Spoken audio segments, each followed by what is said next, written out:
Hello mga idol. Magkukwento tayo ngayon sa ating napapansin.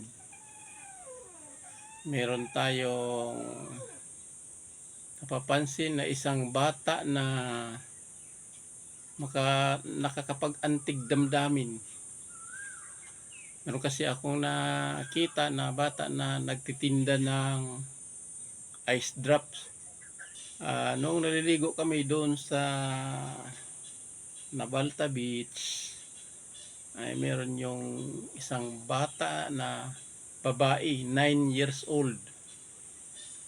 Nakakapagpaantig ng damdamin mga idol. Ang init-init, pero 9 years old pero nagtitinda na siya ng ice drops. Bagamat may kasama siya, kasama daw niya yung tito niya. So, siyempre, nagtitinda din daw yung tito niya ng ganun. Pero, talagang nakakapagpaantig ng damdamin mga idol. Kasi, biruin mo, 9 years old.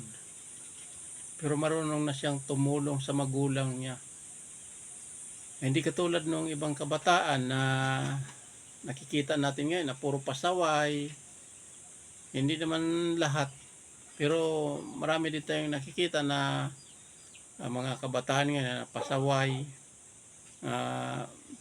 Pag inuutusan nga puro cellphone ang inaatupag. So yung bata na nakita ko, tinanong ko kung nag-aaral siya. Oo daw, nag-aaral pa naman daw. 9 years old lang yun ha. Hindi ko talaga mapigilan yung damdamin ko na talagang parang naantig ako dahil sa kanyang pagsisikap na makatulong sa magulang or katulong din siguro sa sarili para makapag-aral. At ipapakita ko mga idol sa inyo para makita nyo kung pagkakilala nyo. Nakakabilib mga idol, nakakabilib na bata. Kasi ang init ng panahon. Ito siya mga idol, panoorin nyo. Ilang taong ka na? 9? 9? Taga-saan ka? Balawan? Nilalakad mo lang hanggang dito? Ang galing naman. Nagtitinda na siya ng ano. Manaw. 25? Mga lani titong may isa. Ano yung tinda niya? Balot? Balot samay.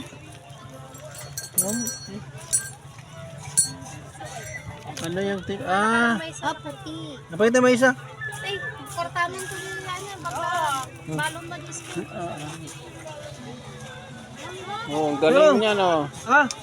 9 years old. Nagtitinda siya ng ice drop.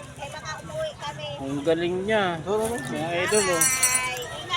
Biruin mo yan. Bata pero nag-aaral ka pa. Oo, mag-aaral kang mabuti para hindi ka na magtitinda ng ganyan. Ikaw na ang boss nila pag Oo. O mag-iingat ka lagi